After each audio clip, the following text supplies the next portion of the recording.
The 2016 NBA season was one for the ages. Just like the regular NBA, had a lot of players dueling for the top spot. I mean, it was incredible.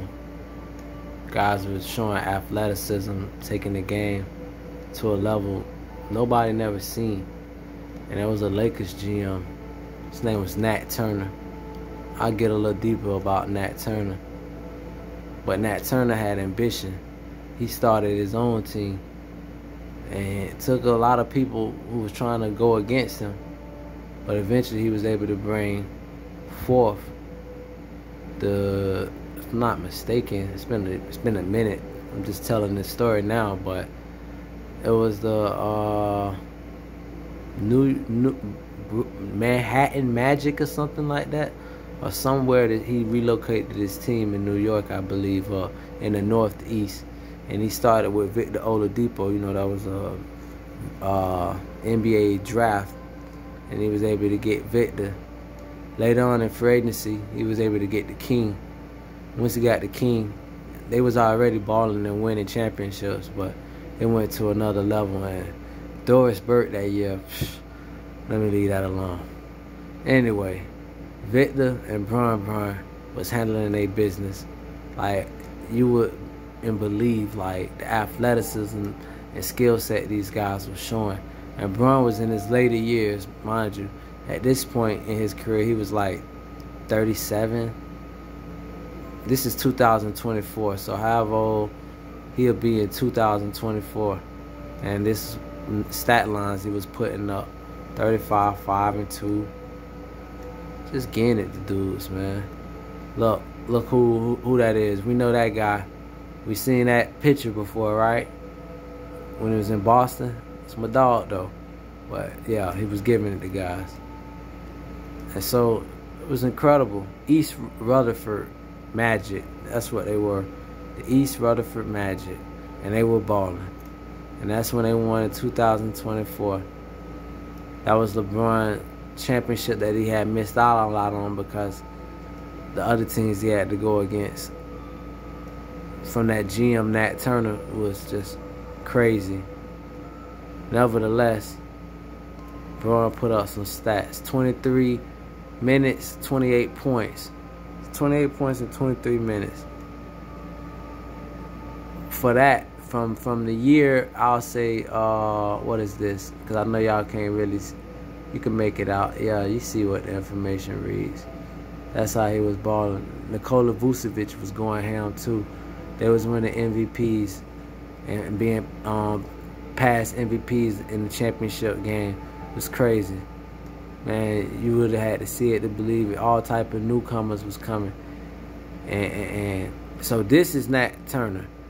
You know, they called him Freak. You know the story. Everybody should now know the story of Freak. First of all, that shoe was hard as fuck. Let's give it up. But anyway, y'all know the story of Freak. So I can get past that. Let me show you what Freak did personally. And mind you, this is without buying any kind of, I don't know, I'm old school, so I don't buy tokens and shit like that. You just got to earn it through gridiron. And look at that. You know how much patience that is? You know how much patience that is stacked up as a jump shooter, as an athlete, halfway almost as an inside scorer and playmaker. Mind you, a 7-foot-plus center and a defender. 86 overall. Still not even finished with the career. Just didn't have time. Played too many fucking games. And look, one time he lost his cool. He was a hothead, man. He was a hothead. You see, he didn't play no games with guys. He would smack you in the back of the damn head, try to fight you. Played for the Cavs for a little bit. He just would take any team there, and he would give you stats like 111 points in 47 minutes, 11 rebounds, 10 assists, 11 steals, 3 blocks, 14 turnovers, 41 of 57 shooting. Mind you, a big-ass 7 foot over 300 pounds, 6 for 10 from the outside, 23 for 23 at the line, 132 points responsible for. but his plus minus was a -1. That's not good. But you'll see it as things advance and how he advances. So, back into the season, you know, you had a lot of gridiron players going hard. And the Wizards won because this is when Freak, this is Nat Turner right here, the short guy being hugged. That's Freak little cousin. Look just like Freak, but he's short, played a point guard. He was disgusting. You see how he won with the Wizards. And Nat was smart because this was in the career mode. Nat, look at Nat holding that championship up. Smallest nigga, but his three-point was deadly. That's what kept defenders respecting him.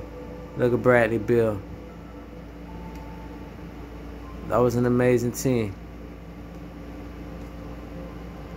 And see what Nat would do is Nat wouldn't sign long contracts. Nat did like LeBron, kept himself open to see who was hot. He joined the hot teams that couldn't get over the hump. Occasionally he took a couple sorry teams, but the problem with the sorry teams was the players wouldn't advance around him. Like, they just wouldn't develop. Whenever Nat was there, the players didn't develop. When he left, that's when they wanted to ball their ass off. So, I don't know the analytics on that, but no, he was productive with that ball in his hand. Look, he a funk on dudes. Look, 2 dudes funking at one time. Like, that was a crazy athletic year. Look, 2 dudes funking at one time. Like, that was insane. Just championship after championship. He funking on big dudes.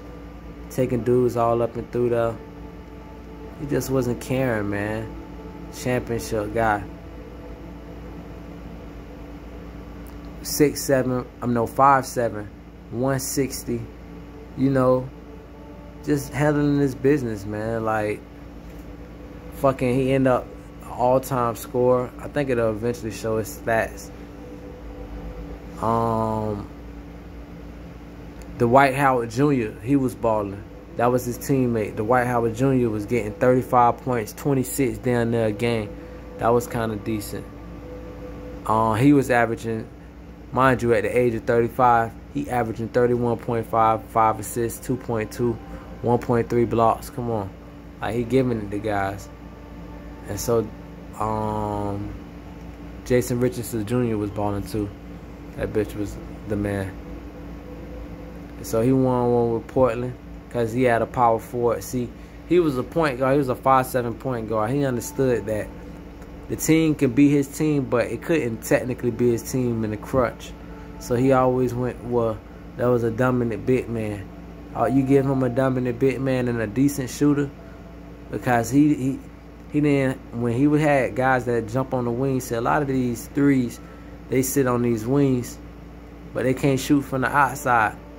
And if you don't have playmaking ability, you can sit on the outside, but when it's time for you to drive and you can't kick it back out or have that ball be where it's supposed to be at, teams just gonna play a zone on you, leave them corners open. They're gonna play a 3-2 zone on you and leave them corners open and just block the inside from penetration, or just have the inside. They're gonna be digging on the inside and not respecting the outside. So just gotta watch that type of stuff. But anyway, yeah, he was a baller, man. What was this right here? Dunk contest. He was in the dunk contest. He won the dunk contest. He won all the three-point contests.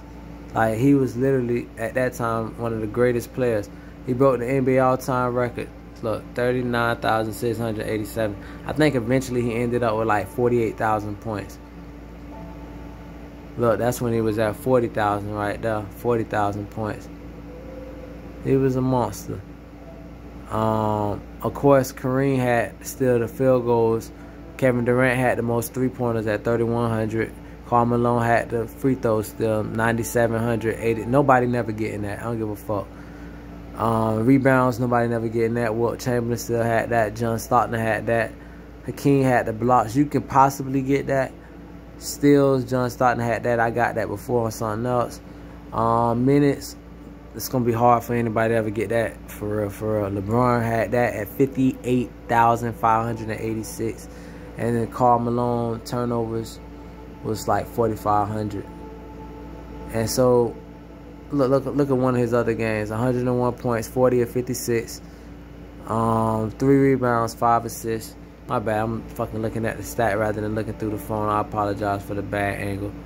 Won't be no more bad angles. We back to where we at. So, boom, he was running shit in Portland. Whatever. And pardon me, I'm going to get better and better at this as I go along. Look, this is when he was at 43,000 points. And he was still doing his thing, balling. At this point, he was the all-time leader of turnovers, too. He had 4,692 turnovers. But he also was leaders of three-pointers. He had 3,273 at this point. I think he became a leader of steals, too. He went to the Knicks. Mind you, dominant big man. He kept a dominant big man. That's how he thrived. Little dude thrived with the big man, man. He was their feet when they couldn't move, and he was getting there. Look, after 21 years, at 39 years old, he had accomplished being a 3-time MVP, 15-time NBA champion, 16-time All-Star, 9-time first-team All-NBA, 2-time second-team All-NBA, 2-time third-team All-NBA, 10-time first-team All-Defense, second-team All-Defense. Of course, he was the Rookie of the Year, first-team All-Rookie. I think he even was an All-Star in his rookie year. Might have been, I don't know. But 21 years, that's what he put in. Of course, he went to the Hall of Fame. And that was that for that year. This more of his works and highlights. So much to highlight. He bought a Foot Locker. Look, he was walking with legends. That's what he was with the triple dubs. Because, of course, it says 3.5 then, but mind you, he went on a streak where he just wasn't playing. And let's see. But, of course, Russell Westbrook got that out there in reality. That's when he broke the 100-point record. He did that a bunch of times after a while till they stopped showing it. Coach of the Year was Greg Popovich. Kept Greg Popovich. Well, that was career mode, so he wasn't in no control of who his coach was. Shout out to your boy, what his name? He still be playing, the light-skinned dude, man. Justin, what was his name? Anyway, that Spurs team, Tony Parker and your boy who played small forward, he still play. I can't think of his name. Start with a J. But anyway, he was balling his ass off. He was like a point forward. His development was real good. Look at this boy. I'm talking about his finishing ability was like Kyrie-ish. Look, 20 points and 10 assists in 20 consecutive games. At least 10 assists. So just a lot of balling, obviously. Coach of the Year awards. And so back to him as a guess now we at him being a GM again, because it was mixed up. I kept going back and forth. Greg Pop retired after 23 years. Dwayne Wade had retired in 2020. What's going on? I'm trying to catch up and see where we at, where I can narrate this. So, you know, they switched conferences once the teams, you know, had to realign the conferences when you add a team and stuff like that. That was a unique year. Like I said, 2016, all the years that thrived inside of that, it was so brilliant. It's the Grizzlies winning. Chester Hooper. Let me see.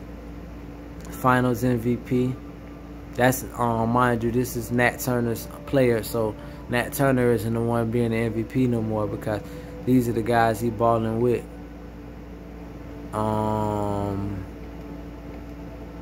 Let's see. It was hell playing the Bucks. Bucks had on this player named, what's his fucking name? Tall black dude. I don't know why I can't think of his name right now. Not that young, but Thon Maker. Man, that motherfucker was a monster at the in the paint. I'm talking about like Rudy Gobert, like just couldn't do nothing with him. This is the Grizzlies, cause you know he wanted to put a team that had never won a championship on the map, and boy did he take some grinders. Matter of fact, he was so good at one point. All he was doing. LeBron had retired after 20 years. He was with the Suns. He finished up with the Suns. Mind you, this GM mode averaged 25 points in 1,518 games played. Dwight Howard retired that same year. That was 2023. Let me see. Come on, damn, the controller just died on me. Hold on. So more highlights. Chester Hooper kept winning the Finals MVP. Obviously, he was a monster. 6'9", 232, all-around superstar. 3-star defense, outside scoring, and athleticism. Just was a monster. I had Ben Simmons with him. Is that Ben Simmons? I think that's what the Simmons. No, I don't even know if he played in 2016. But it was some B Simmons. Maybe it was 27, 2, and 3, right under Chester Hooper. Putting good teams together. Boris Diaw Jr. was balling that year. That's my freaking... Let me get this... Man, it's going to mess up my video. The junk keep dying. Mind you, this was a super athletic team. This Memphis team played like the Derrick Rose Memphis college team. Like, it was a bunch of late first rounders and second rounders. That's why I like to find players in the draft. Hold on, let me hook this charger up.